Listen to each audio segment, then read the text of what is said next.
آمين. والصلاة والسلام على سيد الأنبياء والمرسلين وعلى عباد الله الصالحين أما بعد فبسم الله الرحمن الرحيم. قال أبو هريرة رضي الله تعالى عنه: ما رأيت شيئا أحسن من رسول الله صلى الله عليه وآله وسلم كأن الشمس تجري في وجهه وإذا ضحك يتلألأ في الجدر. وقال جابر بن سمرة رضي الله تعالى عنه: كان وجهه صلى الله عليه وآله وسلم مثل السيف. فقال: لا، بل مثل الشمس والقمر. وفي حديث كعب بن مالك رضي الله تعالى عنه: كان صلى الله عليه وآله وسلم إذا سر استنار وجهه كأنه قطعة قمر، وفي رواية فلقة قمر، وفي رواية التفت إلينا كأن وجهه شقة القمر. الصلاة والسلام عليك يا سيدي يا رسول الله، الصلاة والسلام عليك يا سيدي يا حبيب الله، الصلاة والسلام عليك يا سيدي يا شفيع المذنبين، وعلى آلك وأصحابك يا سيدي يا رحمة للعالمين.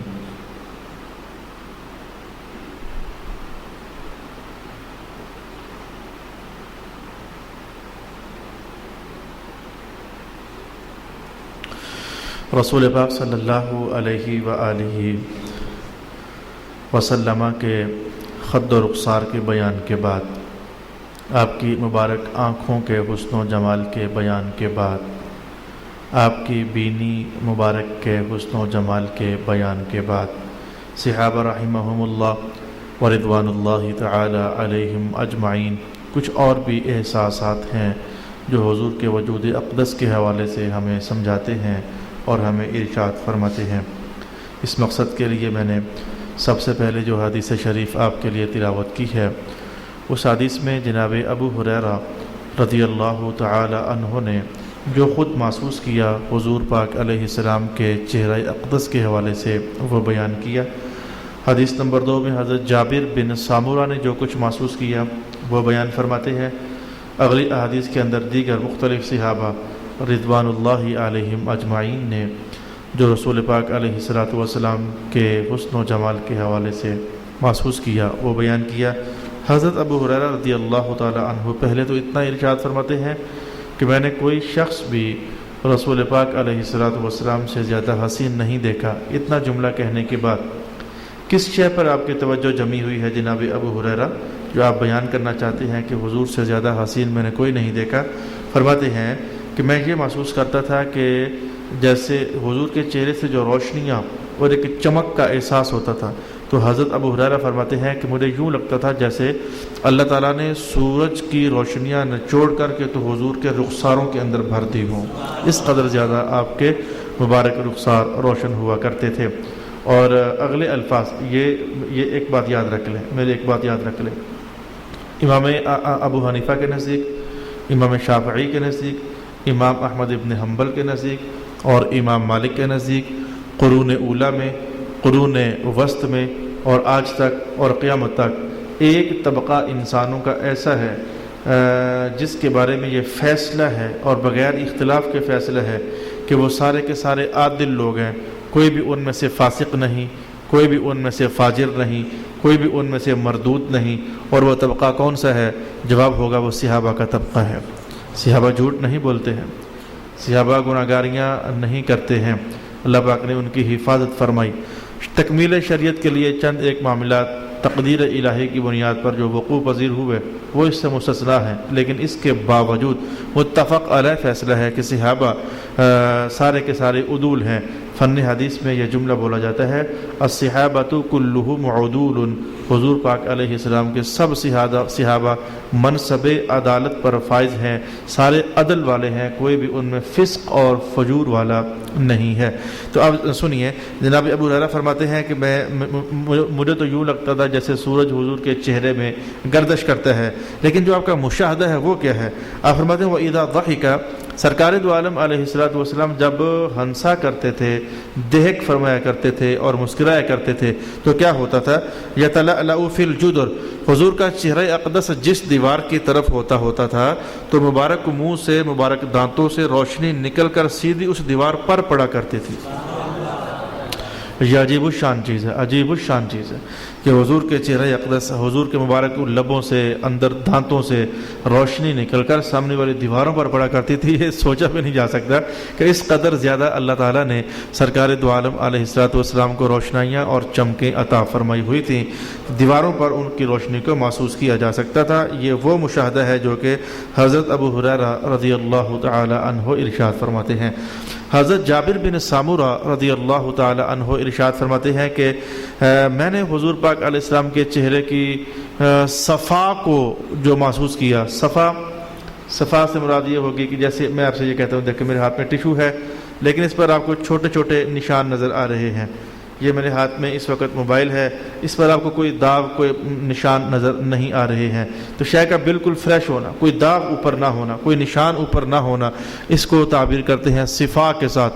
تو حضرت جابر بن سامورہ فرماتے ہیں کہ میں حضور پاک علیہ السلام کے جب رخساروں کو دیکھتا، حضور کے مبارک ماتھے کو دیکھتا تو صفائی کا حال یہ ہوتا تھا، تو میں کہتا ہوں کہ مثل السیف، جیسے تلوار چمکدار اور صاف ہوتی ہے، تلوار کے اوپر نکل چڑھا ہوتا ہے، اوپر کوئی ہمارے گھروں میں جا کر چھریاں دیکھ لیں، آپ ہمارے گھروں میں جا کر چھریاں دیکھ لیں، چھریوں کو جب کپڑے سے صاف کیا جا چکا ہوتا ہے تو کوئی نشان، کوئی داغ کسی طرح کا نہیں ہوتا۔ تو جابر بن سمورہ کہتے ہیں کہ حضور کے لب و رخسار پر اور حضور کے مبارک ماتھے پر اس قدر اللہ کا نور چڑھا ہوا ہوتا تھا کہ ایسے لگ رہا ہوتا تھا کہ چمک میں اور صفائی میں جیسے یہ تلوار کا کوئی ٹکڑا ہوتا ہے اور تلوار ہوتی۔ یہ لمبائی میں تشبیہ دینا مراد نہیں ہے، یعنی صفائی میں اور چمک میں جیسے کہ تلوار ہوتی ہے، یہ حضرت جابر بن سامورہ رضی اللہ تعالی عنہ فرماتے ہیں۔ پھر یہی جابر بن سامورہ پہلے کہتے ہیں کہ یعنی حدیث کے مکمل الفاظ یہ ہیں، پہلے فرماتے ہیں کہ مجھے لگتا ہے کہ حضور کے چہرہ ایسے ہے جیسے کہ تلوار ہوتی ہے، پھر ساتھ ہی کہتے ہیں لا تلوار تو خیر نہیں، خود ہی جیسے بندہ اپنی ہی بات کی نفی کرتا ہے، نہیں تلوار تو نہیں، مجھے یوں کہنا چاہیے کہ جیسے سورج لگتا ہے یا پھر چاند لگتا ہے۔ یعنی یہ جابر بن سامورہ، یعنی میں اب یہ جملہ بھی ڈرتا ہوں بولتے ہوئے کہ میں یہ کہوں کہ سمجھ نہیں آ رہی تھی میں کیا کہوں، صحابہ کو سمجھ تھی اور خوب تھی، لیکن وہ فیصلہ کرنے میں متردد تھے کہ اتنے صاف اور شفاف چہرے کو میں سورج کہوں، میں چاند کہوں، میں تلوار کہوں، سب ٹھیک لگ رہا ہے مجھے، میں جو بھی کہوں تو مجھے ٹھیک ہی لگ رہا ہے، اس کے بس آپ یوں کہیں صلی اللہ علیہ حبیبہ محمد وعلی آلہ واصحابہ اجمعین۔ حضرت کعب بن مالک فرماتے ہیں، یہ تین روایات میں آپ کے سامنے اب ایسی لانے لگا ہوں کہ جس کے اندر ایک عجیب تشبیہ ہے جو صحابہ پاک نے ارشاد فرمائی ہے۔ حضرت کعب بن مالک فرماتے ہیں کہ حضور کے چہرے کو میں جب دیکھتا ہوں تو مجھے ایسے لگتا ہے جیسے کہ یہ چاند کا ایک حصہ ہوتا ہے، چاند نہیں بلکہ چاند کا ایک حصہ ہوتا ہے، ٹکڑا ہوتا ہے، قطعۃ قمر، چاند کا ایک ٹکڑا ہوتا ہے، فلقۃ قمر، چاند کا ایک حصہ ہوتا ہے، اور ایک حدیث کے الفاظ شق القمر، چاند کا ایک حصہ، یعنی تین الفاظ، ایک میں فلقہ، ایک میں شق اور ایک میں قطع، اور ان تینوں کا ترجمہ یہی ہے ٹکڑا ٹکڑا ٹکڑا، حصہ حصہ حصہ۔ تو یہ صحابہ کہتے ہیں کہ ہم نے تو حضور کے چہرے کی روشنی کو اور صفائی کو جب بیان کرنا چاہا تو ہم کہتے ہیں کہ حضور کا چہرہ پورے چاند جیسا نہیں تھا بلکہ چاند کے ٹکڑے جیسا تھا۔ اس پر علامہ زرقانی نے جو مارکۃ الآراء بحث اٹھائی ہے اس کو میں 2-3 جملوں کے اندر جلدی سے بیان کر دینا چاہوں گا۔ علامہ زرقانی فرماتے ہیں کہ صحابہ کا یہ کہنا کہ حضور کا چہرہ پورے چاند جیسا نہیں بلکہ چاند کے ایک ٹکڑے جیسا ہے، فرماتے ہیں چاند کے بہت سارے حصے ہیں، تو کچھ حصے ایسے ہیں جن میں سیاہی سیاہی کا احساس ہے، آج بھی ہم دیکھ سکتے ہیں، اور کچھ حصے ایسے ہیں جن میں کوئی داغ، بلیکنس، کوئی سیاہی کا عنوان موجود نہیں ہے۔ تو جن صحابہ نے یہ کہا، زرقانی فرماتے ہیں جن صحابہ نے یہ فرمایا کہ رسول پاک علیہ السلام کا چہرہ چاند کے ایک ٹکڑے جیسا تھا، تو ان کی مراد یہ تھی کہ چاند میں وہ حصہ جس میں سیاہی کا احساس ہوتا ہے، حضور کا چہرہ اس جیسا نہیں تھا بلکہ وہ حصہ جس میں سیاہی کا احساس نہیں ہوتا، حضور کا چہرہ اس طرح چمک رہا ہوتا تھا۔ صلی اللہ علی حبیبہ محمد وعلی آلہ واصحابہ اجمعین۔ میں آپ کے سامنے حضرت ابن ابی حالہ کی حدیث تلاوت کرنا چاہوں گا۔ وفی حدیث ابن ابی حالۃ یتلألأ وجهه تلألؤ القمر لیلۃ البدر، حضرت ابن ابی حالہ فرماتے ہیں کہ چاند جب بدر بن چکا ہوتا ہے، چاند کی کیفیات ہوتی ہیں، ایک ہوتا ہے ہلال جبکہ بالکل پتلا ہوتا ہے، ایک ہوتا ہے قمر جبکہ اس سے کچھ زیادہ بڑھ چکا ہوتا ہے، اور ایک ہوتا ہے بدر جبکہ وہ پورے کا پورا روشن ہو چکا ہوتا ہے۔ تو بدر 14ویں رات کے چاند کو کہا جاتا ہے۔ تو حضرت ابن ابی حالہ ارشاد فرماتے ہیں کہ میں کہتا ہوں کہ جیسے 14ویں رات کا چاند پوری آب و تاب کے ساتھ پورے کا پورا چمک رہا ہوتا ہے، ایسے اللہ تعالیٰ نے رسول پاک علیہ السلام کا پورا جسم پاک منور فرمایا ہوا تھا۔ اعلیٰ حضرت فاضل بریلوی رحمۃ اللہ تعالیٰ علیہ نے اسی منظر جمیل کو اپنے الفاظ کے اندر یہ کہتے ہوئے سمجھا تھا، تو ہے عین نور تیرا سب گھرانہ نور کا۔ حضور کا مبارک چہرہ دیکھو، وہاں سے روشنیاں نکلتی ہیں۔ حضور رحمۃ عالم کی مبارک بینی دیکھو، وہاں پر چمک کے احساسات ہیں۔ حضور کے مبارک دان دیکھو، وہاں سے روشنیاں نچڑ کر سامنے والی دیواروں پر پڑ رہی ہیں۔ حضور رحمت عالم کی مبارک بغلوں کو دیکھو تو صحابہ خود فرماتے ہیں کہ ہم نے حضور کی بغلوں کی سفیدی محسوس کی، حالانکہ بغلیں سفید نہیں ہوتی۔ آپ کو پتہ ہے گورے چٹے بندے کی بغلیں بھی اندر سے جب دیکھو کبھی تو کالی ہوتی ہیں اور میلی میلی سی ہوتی ہیں، لیکن صحابہ کے الفاظ یہ ہے کہ ہم نے حضور کی رحمت عالم کی بغلیں دیکھی، اور وہ بھی کب دیکھی جب کہ حالت سجدے میں تھے، کپڑے پہنے ہوتے تھے، تو کپڑے پہنے ہوئے حالت میں بھی بغلوں سے روشنی ایسی نکلتی کہ وہ کپڑوں سے کراس مارتی ہوئی جیسے محسوس ہو رہی ہوتی تھی۔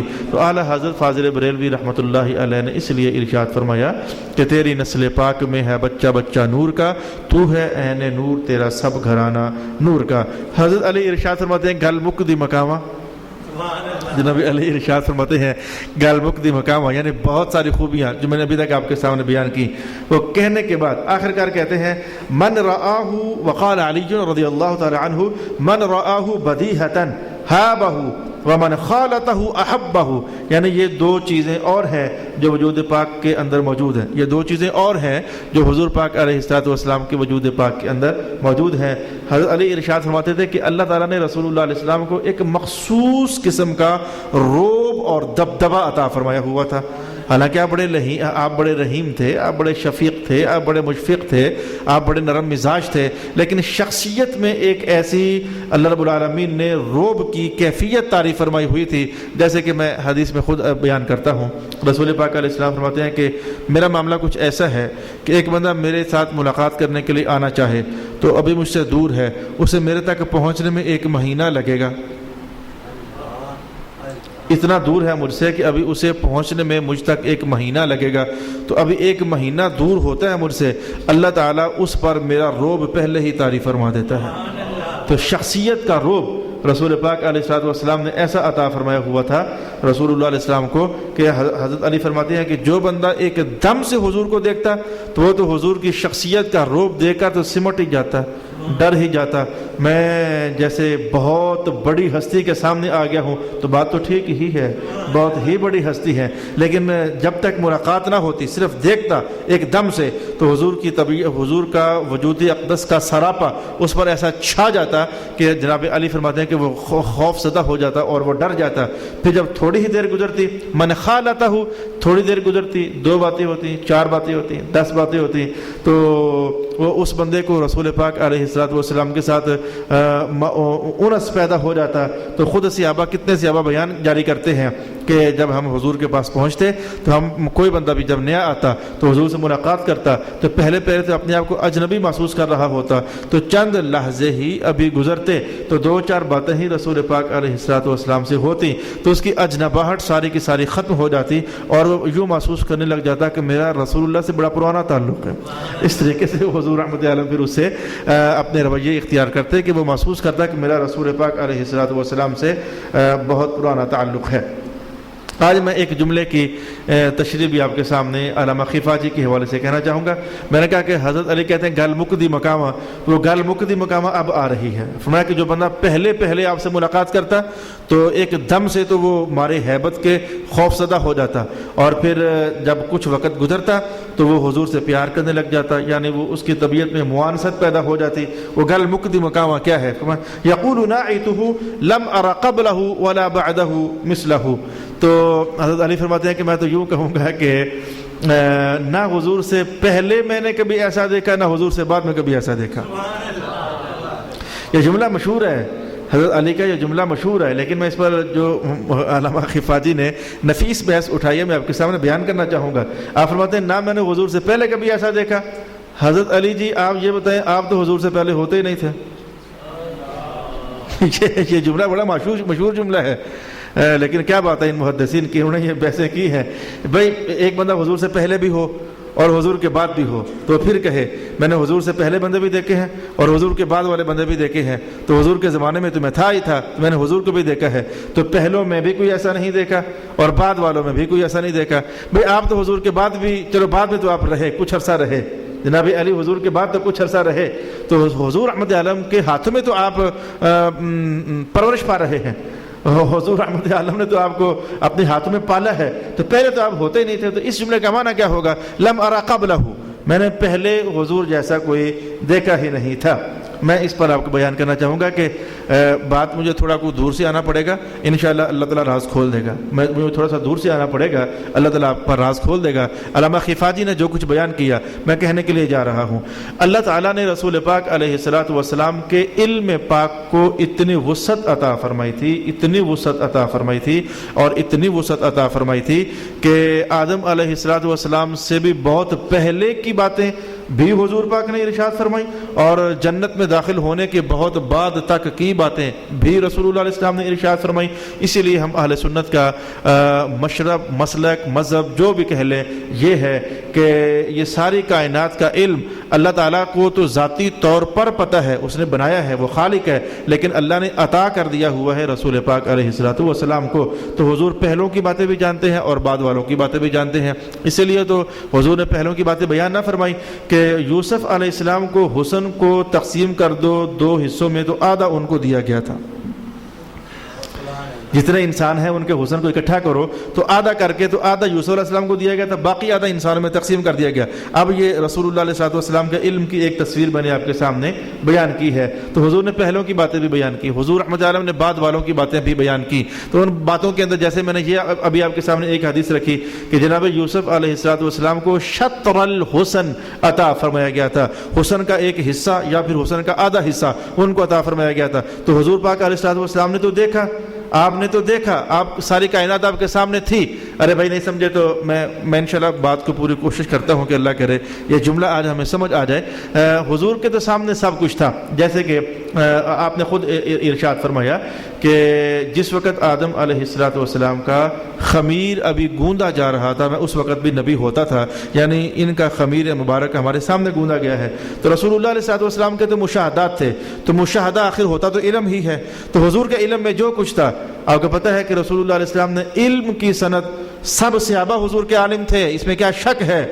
کسی کا علم زیادہ، کسی کا اس سے زیادہ، کسی کا اس سے زیادہ، کسی کا اس سے زیادہ، لیکن ایسا ہونے کے باوجود جو علم کی صنعت عطا فرمائی ہے وہ حضور رحمۃ اللہ علیہ نے حضرت علی المرتضیٰ کو عطا فرمائی ہے۔ تو جو کچھ حضور جانتے تھے، اللہ جو جانتا تھا اس نے اپنی شانوں کے ساتھ اس میں سے رسول اللہ کو عطا فرمایا۔ رسول اللہ جو جانتے تھے رسول اللہ علیہ السلام نے اپنی شانوں کے مطابق اس میں سے ایک حصہ حضرت علی المرتضیٰ کو عطا فرمایا۔ تو اب علم کے ذریعے بھی کچھ چیزیں ہم دیکھ کر محسوس کرتے ہیں اور کچھ چیزیں علم کی بنیاد پر ہم جانتے ہیں، دیکھی نہیں ہوتی لیکن علم کی بنیاد پر ہم جانتے ہیں۔ اب سمجھو علامہ خفاجی کہتے ہیں کہ حضرت علی پاک نے جو یہ فرمایا کہ حضور سے پہلے بھی میں نے ایسا کوئی نہیں دیکھا اور حضور کے بعد بھی میں نے ایسا کوئی نہیں دیکھا، ہم فوراً سوال کرتے ہیں، فوراً جواب ملے گا کہ اے علی پاک آپ تو حضور سے پہلے ہوتے نہیں تھے۔ بات ایسے ہی ہے، میں حضور سے پہلے ہوتا تو نہیں تھا، لیکن جو حضور نے نقشے بیان کیے ہیں پہلے لوگوں کے، بڑے بڑے بڑے بڑے بڑے حسین ہوئے ہیں، تو جو حضور نے بیان کیا وہ علم میرے پاس آیا کہ حسن ایسے ایسے ایسے ہوتا تھا، تو میرا علم بتاتا ہے، جو علم حضور سے میرے پاس ٹرانسفر ہوا تھا، میرا علم یہ بتاتا ہے کہ حضور سے پہلے بھی کوئی ایسا حسین نہیں تھا، حضور کے بعد بھی کوئی ایسا حسین نہیں ہے۔ یعنی یہ علم کی کہانی ہے جو کہ حضرت علی رضی اللہ تعالی عنہ ارشاد فرماتے ہیں۔ اچھی لگی مجھے بحث، دل میں ایک خوشی کا احساس ہوا، اور واقعی عام طور پر یہ حدیث کہی جاتی ہے، سنائی جاتی ہے، لیکن اس پر علامہ خفاجی کی کہی ہوئی یہ بحث جو ہے وہ نہیں کی جاتی ہے کہ حضور سے پہلے تو آپ ہوتے نہیں تھے، تو پھر اس بات کا معنی کیا ہوا؟ یعنی میرا علم بتاتا ہے اور میرا علم وہ بتاتا ہے جو حضور فرما کر گئے ہیں۔ یعنی گویا کہ حضور پاک علیہ السلام فرما گئے کہ مجھ سے پہلے بھی مجھ جیسا حسین کوئی نہیں تھا اور مجھ کے بعد بھی میرے جیسا حسین کوئی نہیں ہوگا. یقول ناعتہ لم ار قبلہ ولا بعدہ مثلہ صلی اللہ علی حبیبہ محمد وعلی آلہ واصحابہ اجمعین. یہاں تک میرے سامنے قاضی ایاز رحمہ اللہ نے جو کچھ رسول پاک علیہ السلام کا نقشہ مبارک کھینچا میں نے آپ کے سامنے بیان کیا. تو یہ چیزیں وہ تھیں جن کا آنکھوں کے ساتھ تعلق تھا. آنکھ محسوس کرتی تھی کہ رسول پاک علیہ السلام کے وجود میں کیا کچھ ہے. آپ کو پتہ ہے کہ علم حاصل کرنے کے اللہ تعالیٰ نے ہر انسان کو 5 ذریعے عطا فرمائے ہیں. یہ میری یہ چھوٹی سی بحث سن لیں تاکہ اگلا چیپٹر ہمارے لیے کھلنا آسان ہو جائے. یا ہم علم حاصل کرتے ہیں آنکھوں کے ذریعے. میں دیکھ رہا ہوں کہ میرے سامنے پھول پڑے ہوئے ہیں, یہ علم مجھے آنکھوں کے ذریعے آیا ہے. اگر آنکھ نہ ہوتی تو میرے کان یہ علم حاصل نہیں کر سکتے تھے. کچھ باتیں ایسی ہوتی ہیں جو ہم کانوں کے ذریعے حاصل کرتے ہیں, آنکھ کے ذریعے نہیں. میں بول رہا ہوں, میرے بولنے کی جو آواز ہے, حدیثیں آپ نے سنی ہے, تو اگر آپ اندھے بھی ہوتے تو بھی آپ کو یہ علم آ ہی جانا تھا کیونکہ کان آپ کے کام کر رہے ہیں. تو کچھ حصہ علم کا آنکھوں کے ذریعے حاصل ہوتا ہے, کچھ حصہ علم کا کانوں کے ذریعے حاصل ہوتا ہے, کچھ حصہ علم کا ناک کے ذریعے حاصل ہوتا ہے. یہ ناک بتائے گا کہ اس میں سے خوشبو کیسی آ رہی ہے, کان نہیں بتا سکتے, آنکھ نہیں بتا سکتی اس میں خوشبو کیسی ہے. تو علم کا کچھ حصہ ایسا ہوتا ہے جو ناک کے ذریعے حاصل ہوتا ہے. علم کا کچھ حصہ ایسا ہوتا ہے جو زبان پر چکھنے کے ذریعے حاصل ہوتا ہے. کان نہیں بتا سکتے کہ آم میٹھا ہوتا ہے یا کہ کھٹا ہوتا ہے, کان نہیں بتاتے, وہ زبان بتاتی ہے بندے کی. بس میں نے آپ کو کہا کہ علم حاصل کرنے کے مختلف طریقے. ابھی تک صحابہ کی آنکھوں نے جو کچھ حضور کو دیکھا وہ بیان کیا. حضور رحمت عالم کے وجود اقدس میں صحابہ نے آنکھوں کے ذریعے جو دیکھا وہ بیان کیا. اب صحابہ کہتے ہیں کہ ہمارا ناک بھی کچھ کہتا ہے. حضور رحمت عالم کے وجود اقدس کے حوالے سے ہمارا ناک بھی کچھ کہتا ہے. اب یہ ایک دلچسپ بات ہو گئی کہ حضور کے جسم اقدس میں اللہ نے کیا نظافتیں بھری ہوئی تھیں, کیا لطافتیں بھری ہوئی تھیں, کیا خوشبوئیں بھری ہوئی تھیں. یہ اب عجیب و غریب بیانات اور عجیب و شان بیانات صحابہ رحمہ اللہ کے ہم یہاں سے یہ شروع کرنا چاہیں گے. اس کا تعلق بھی رسول پاک علیہ السلام کی ابھی تک میں کہہ سکتا ہوں کہ جسم پاک کے ساتھ ہی ہے. صورت پاک کے ساتھ تو جو تھا میں نے بیان کر دیا. من جملہ جسم پاک کے ساتھ ابھی ان بحثوں کا تعلق ہے. علامہ قاضی ایاز نے جو عنوان قائم کیا ہے وہ یہ ہے کہ حضور کے جسم کی نظافت کیا تھی, آپ کے وجود اقدس سے جو خوشبو اٹھتی تھی اس خوشبو کا احساس کیا تھا, آپ کے مبارک پسینے میں کیا محسوس ہوتا تھا, اور آپ کے وجود اقدس میں وہ چیزیں جو لوگوں کے ہاں گندگی ہوتی ہیں, لوگوں کی ہوں تو لوگوں کی ہاں گندگی ہوتی ہیں, انہی چیزوں کا احساس رسول پاک علیہ السلام میں کیا تھا. آپ میری بات نہیں سمجھے, جیسے قضاء حاجت کے لیے جانا یا واش روم وغیرہ استعمال کرنا, لوگوں کی جو چیزیں لوگوں کے ہاں گندگی ہوتی ہیں یہ حضور کے ہاں کیا تھا, یہ آپ کو انشاءاللہ بیان کرنا ہے. اور وعورات الجسد, انسانی وجود کے اندر جو اور ایسی چیزیں ہوتی ہیں جو بیان کرنے کے لائق نہیں ہوتی, انسانی وجود میں کچھ ایسی چیزیں ہوتی ہیں جو بیان کرنے کے لائق نہیں ہوتی, ان کا احساس حضور کے وجود میں کیا تھا.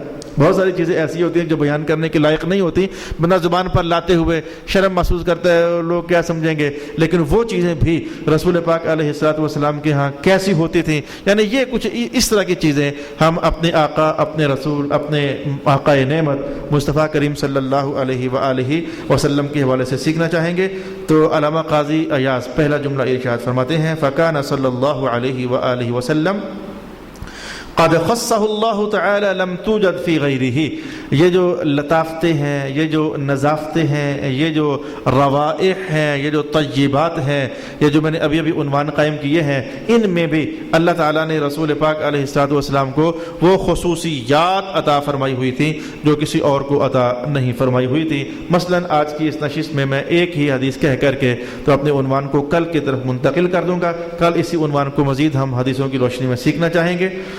حضرت انس بن مالک فرماتے ہیں, خادم خاص جناب انس بن مالک فرماتے ہیں کہ میں شممت عنبرا قط ولا مسکا ولا شیئا اطیب من ریح رسول اللہ صلی اللہ علیہ وآلہ وسلم.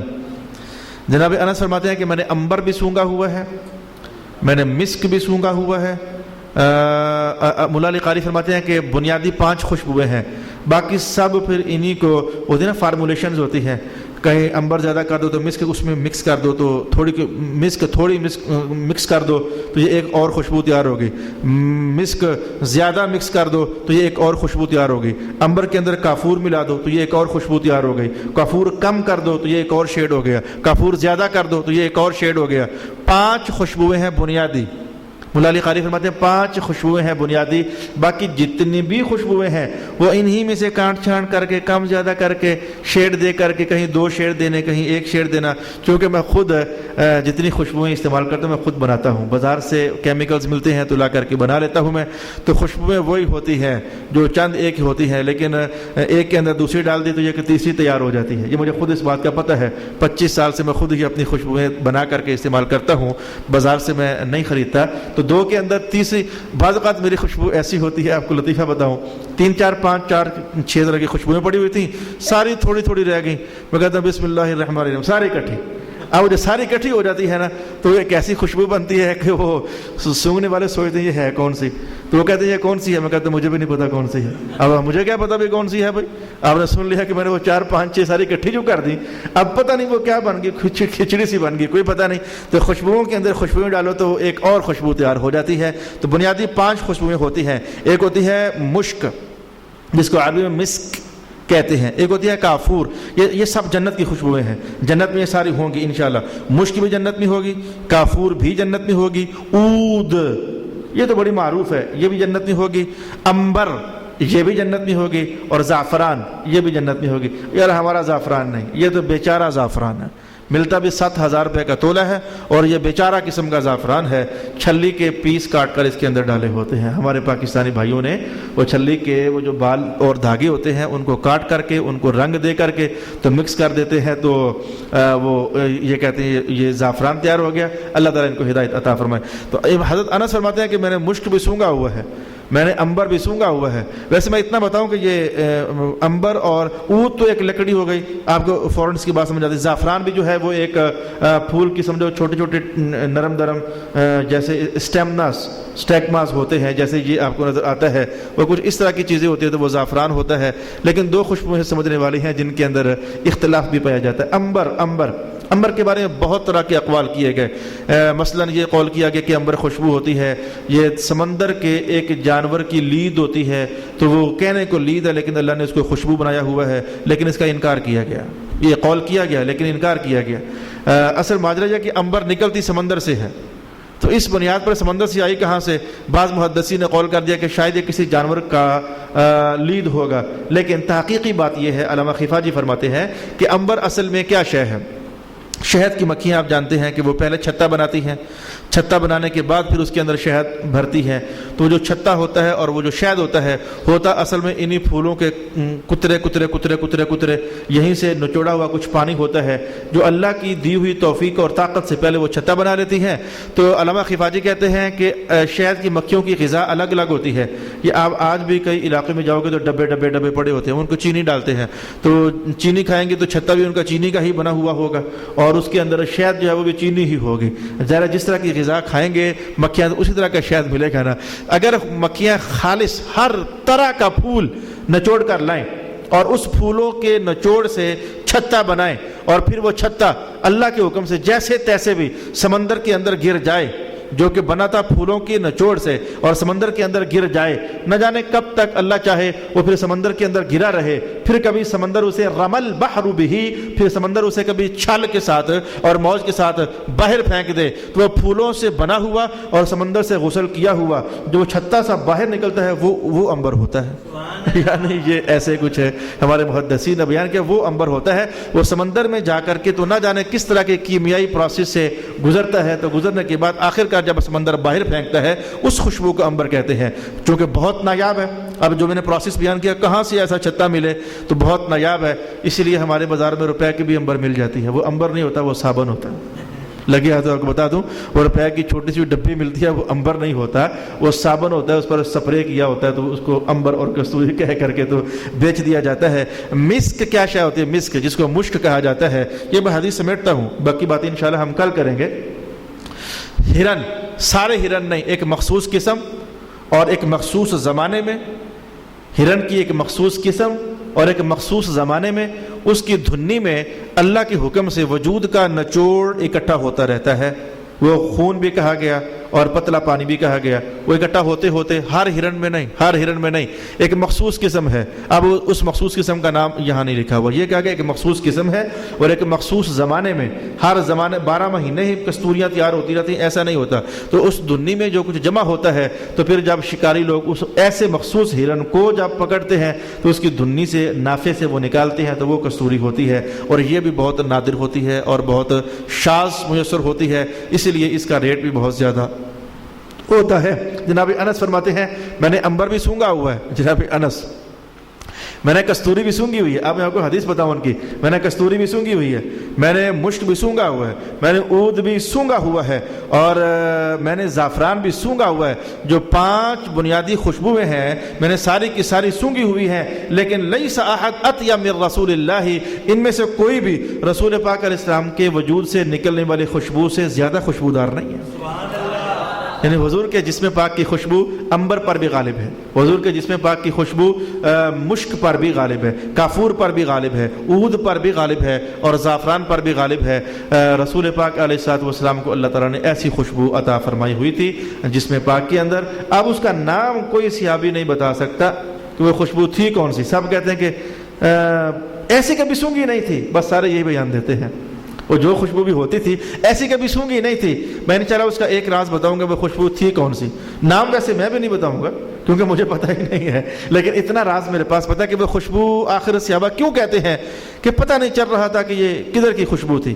تو جو میں نے آپ کو بیان کرنا ہے وہ یہ نہیں کہ صحابہ کو پتہ نہیں تھا, میں نے بھی صحابہ کے اقوال سے ہی وہ بات نکال کر آپ کو بتانی ہے. یہ کل آپ کو انشاءاللہ العزیز بتاؤں گا کہ وہ خوشبو آخر ہوتی کون سی تھی, وہ آخر آئی کہاں سے ہوتی تھی جو حضور کے وجود سے سونگی جاتی تھی. لیکن صحابہ فرماتے ہیں کہ پتہ نہیں یہ کس طرح کی خوشبو ہوتی تھی. یہ راز ہم خود بزبان رسول اللہ صلی اللہ علیہ وآلہ وسلم کل سماعت کرنے کی کوشش کریں گے. وآخر دعوانا ان الحمد للہ رب العالمین.